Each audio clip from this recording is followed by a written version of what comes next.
Imagine two people, same age, same salary, same retirement account, same spending, same social security record. There is only one difference. One of them stops working at 62. The other keeps working until 67. 5 years later, the first person has about $94,000 left in our model. The second has about $280,000. That's a difference of $186,000. And I haven't assumed some amazing stock market return. I haven't given one of them an inheritance. I haven't changed their salary. I changed one thing: 5 more years of work. Which made me think maybe we've been making retirement more complicated than it needs to be. If you reach your early 60s and you don't have enough money to stop, why not just keep working? It sounds almost too obvious. So I wanted to see what happens when you actually run the numbers. Because on paper, working longer might be one of the most powerful retirement strategies there is. But that left me with another question. If the math works this well, why don't people simply do it? I started with 3 ages: 62, 63, and 70. For someone whose full Social Security retirement age is 67, those ages can create very different financial outcomes. And before I go any further, this isn't about figuring out why somebody reached 62 without enough money. That's a different question. I wanted to start one step later. The shortfall already exists. Now what? The obvious answer is work. Keep collecting a paycheck. Leave the retirement account alone. Keep contributing if you can. Delay Social Security. And reduce the number of years your savings eventually have to support you. Almost every part of the equation appears to improve at once. So I built one simple worker, not an average American. Just one consistent example so I could change the retirement age without changing everything else. Age 62. A $60,000 salary. A $250,000 retirement account. Annual spending of $48,000. A Social Security benefit of $2,000 a month at full retirement age. And while working, a retirement contribution equal to 10% of salary. That's $6,000 a year. I left investment returns out. I left taxes out. Not because they don't matter, but because I wanted to isolate one thing. What are additional working years themselves worth? And the first calculation made my original idea look pretty good. First, I retired our worker at 62. At that age, someone with a full retirement age of 67 receives roughly 70% of their full Social Security benefit. In this model, the full benefit is $2,000 a month. 70% gives us $1,400. That's $16,800 a year. But our worker spends $48,000. So Social Security doesn't cover the whole budget. The gap is $31,200 a year. And that money has to come from somewhere. In our model, it comes from the retirement account. So I wrote down $250,000 starting balance, minus $31,200 in year one, another $31,200 in year two, then year three, year four, year five. 5 years of withdrawals comes to $156,000, which leaves $94,000.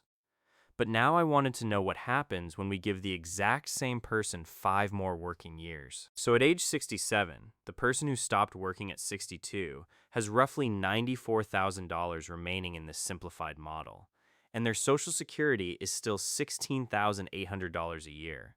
Now I reset everything. Same person, same starting account, same spending. But this time, they keep working. From 62 to 67, 5 years at $60,000 produces $300,000 in gross wages. And the 10% retirement contribution adds another $6,000 each year. 5 years, $30,000. So instead of withdrawing $156,000 from the retirement account, we're adding $30,000. The $250,000 account becomes $280,000 before investment returns. Then, at 67, Social Security begins at the modeled full benefit, $2,000 a month, $24,000 a year. Against $48,000 of spending, the remaining gap is now $24,000. So I put the two versions beside each other. Stop at 62, $94,000 left at 67, $16,800 a year from Social Security. Work until 67, $280,000 in the account. $24,000 a year from Social Security. The retirement account difference is $186,000, and the Social Security difference is another $7,200 every year. That surprised me, because 5 years didn't just mean 5 extra paychecks. The worker earned money, avoided withdrawals, added contributions, and delayed Social Security. One decision touched several parts of the model at once. At this point, my original assumption looked stronger than when I started. Maybe working longer really is the obvious solution. Except, that assumes those 5 years belong to you. So I went looking for something I hadn't checked yet. When people say they're going to work until 65 or 67 or 70, how often do they actually get there? The first number I found looked small. Workers say they expect to retire at a median age of 65. But when retirees are asked when they actually retired, the median is 62. 3 years. That's the whole difference. And after seeing what 5 extra years did to our model, 3 years no longer looked small. So I wondered whether people were simply changing their minds. Maybe they reached 62, looked at their account, and decided they were comfortable. But then I found another number. 46% of retirees said they retired earlier than they had planned, nearly half. So I crossed something out in the notebook. Because apparently, a retirement date isn't always something you choose. Then the gap became even stranger. 39% of workers say they expect to retire at age 70 or later, or never retire at all. 39%. But among retirees, only 10% actually reported retiring that late or never retiring. That's a 29 percentage point gap between expectation and experience. And the same thing happens when people picture working after retirement. 74% of workers expect paid work to be part of retirement, but only 31% of retirees report actually having worked for pay. 74 versus 31. Another enormous gap. Now, that doesn't mean every person who expected to work failed. Some people may simply have decided they didn't want to. Some may have discovered they could afford not to. But it did change the question for me, because I had treated future employment as a clean input. Work until 67. 5 years. Done. Real life doesn't appear to work that neatly. So the question wasn't just, how much money can 5 more years create? It became, how safe is it to put 5 future working years into a financial plan before you've actually lived them? And to answer that, I needed to know what happens when work ends first. Among retirees who said they left work earlier than expected, 2 reasons stood out. 41% cited a health problem or disability. 35% cited changes at their company. Those answers can overlap. But what caught my attention was what they had in common. Neither one sounds like, I reached my planned date and decided to retire. One is about the body. The other is about the job.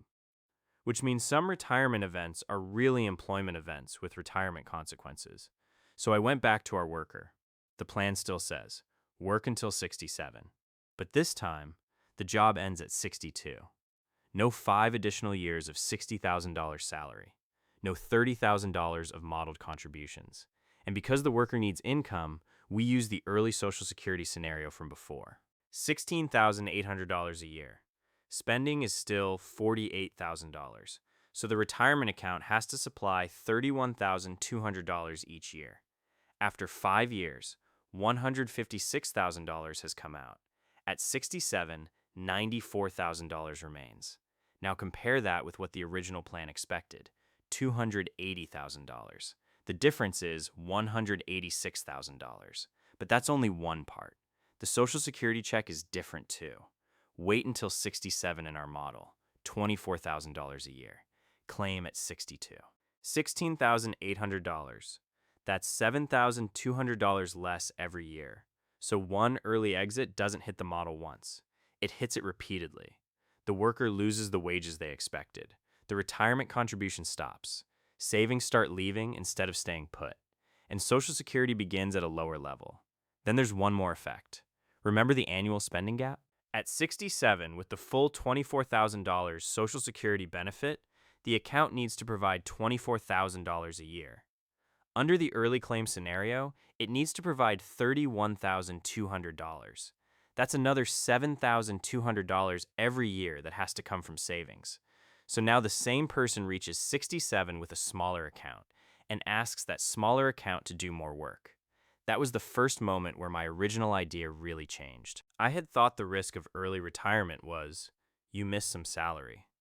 But that's not what the model shows. The financial damage can travel through several parts of the plan at the same time. And still, there was an obvious response.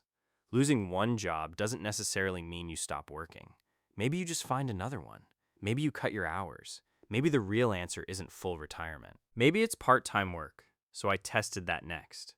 Because keep working sounds simple until you ask what kind of work for how many hours and at what pay. Among employed Americans aged 65 and older, 38.3% worked part-time in the data we researched. That matters. Because when I said our worker would simply work 5 more years, I had quietly made another assumption. Same job, same hours, same $60,000 salary. But those are 3 separate assumptions, so I changed the model again. First, keep the full-time version, $60,000 a year, 5 years. $300,000 of gross wages. At a modeled 10% retirement contribution, $30,000 goes into the retirement account. Now take the same 5-year period, but use a $30,000 part-time income. That's not a national average. It's just our sensitivity test. 5 years now produces $150,000 in gross wages, and a 10% contribution becomes $3,000 a year. Over 5 years, $15,000. So the calendar is identical, 62 to 67. But the money isn't. Full-time continuation, $300,000 of gross wages, $30,000 of contributions. Modeled part-time continuation, $150,000 of gross wages, $15,000 of contributions. No employment, 0 wages, no payroll-based retirement contribution in our model. That's when something finally clicked. I had been thinking about retirement like there were 2 main assets, savings and Social Security. But our entire model depended on a third asset, one that wasn't sitting inside any account, future earning capacity, the ability to wake up next year and still exchange your time and skills for useful income. So I rewrote the retirement equation, savings plus Social Security plus future paychecks. And the third one felt different. Because $250,000 in an account is already there. You can see it. You can count it. A paycheck you expect to receive 4 years from now isn't there yet? It depends on your health, your job, your hours, your employer, your industry, and whether somebody is still willing to pay enough for your labor to keep the plan working. That was the part I had been missing. The real asset wasn't simply the willingness to work longer. It was the ability to remain employable at useful earnings. And once I looked at it that way, the whole episode changed. Because now I wasn't really asking, what is the best retirement age? I was asking, how much of a retirement plan can safely depend on an asset you don't completely control? But before deciding that working longer was too fragile, I wanted to be fair to the other side. What happens when the plan actually works? What if our worker doesn't stop at 67? What if they make it all the way to 70? So I ran the strongest version. Same worker. Same $60,000 salary. But instead of 5 additional years, we use 8. From age 62 through 69, that's $480,000 of gross wages. At our modeled 10% retirement contribution, that's another $48,000 added over those years. The $250,000 starting account becomes $298,000 before investment returns, and Social Security changes again. For someone with a full retirement age of 67, waiting to 70 can bring the benefit to roughly 124% of the full retirement age amount. Our model started with $2,000 a month at 67. At 70, roughly $2,480 a month. That's $29,760 a year. Against our $48,000 spending target, the retirement account now needs to provide $18,240 a year. Now look at what happened across the 3 versions. Stop at 62.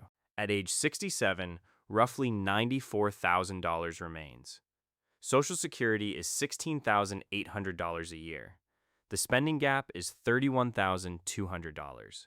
Work to 67, $280,000 in the account.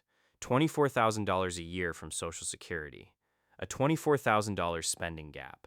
Work through 70, $298,000 in the account at 70, $29,760 a year from Social Security, an $18,240 spending gap. The direction is obvious. Working longer can make the retirement math dramatically easier. And that matters because I don't want to force a twist that the numbers don't support. The lesson isn't that working longer is a bad strategy. It isn't. For somebody who wants to work, and can keep earning enough, it can be extraordinarily powerful. More income, more contribution time, fewer years of withdrawals, a potentially larger Social Security check, a shorter period that retirement savings need to finance. The math is real. What changed was the assumption underneath it. At the beginning, I treated 5 more years of work, almost like 5 more years of guaranteed income. Now I wouldn't, because there is a difference between saying, I want to work until 67, and saying, I know I will be able to earn useful income until 67. Those sound similar. Financially, they're not the same statement. The more heavily your retirement plan depends on those future paychecks, the more valuable your earning capacity becomes, and the more painful it is if that earning capacity disappears early. So the economics of never retiring turned out to be less about the retirement date than I expected. It's really about who carries the risk of the years before that date. But once I had all 3 outcomes beside each other, I could finally score the strategy.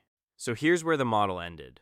Working from 62 to 67 changed the modeled age 67 account from $94,000 to $280,000, a difference of $186,000. Social Security changed from $16,800 a year to $24,000, another $7,200 a year. Workers expect to retire at a median age of 65.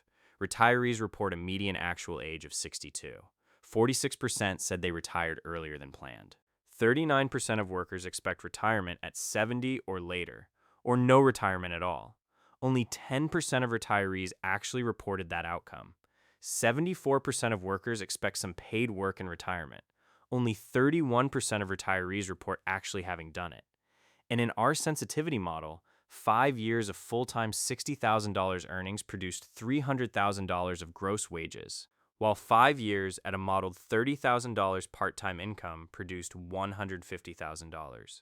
So my scorecard for the strategy is strange. Financial power? Very strong. The difference can be enormous. Reliability? Much harder to measure, because the most important input might be the one that isn't sitting in the retirement account, future earning capacity. And the biggest risk? Building a plan that only works if tomorrow's paychecks arrive exactly when today's spreadsheet expects them to. At the start, I wrote something very simple. Not enough money? Work longer. And after all of this, I don't actually want to cross it out, because the math supported it. Our modeled worker was dramatically stronger at 67 than at 62, and stronger again at 70. What I would change is the certainty. I started this thinking retirement age was mostly a date someone chose. Now I think it's partly a forecast. A forecast about how long your health holds, how long your job lasts, how long your skills remain valuable, and how long somebody keeps paying you enough for working to improve the model. The retirement account tells you what you've already accumulated. Your planned retirement age quietly assumes something about what you'll still be capable of accumulating later. Those are very different kinds of assets. So maybe the question isn't only, how much have I saved? Maybe there's another line underneath it. How many future paychecks is this plan assuming I can still earn? Because there was one part of this I still hadn't answered. Working until 70 looks very different depending on what the work actually requires. Sitting at a desk isn't the same as lifting boxes. Driving isn't the same as roofing. Caring for people isn't the same as working from a laptop. And that made me wonder, what happens when your retirement plan depends on a job your body may not let you keep doing?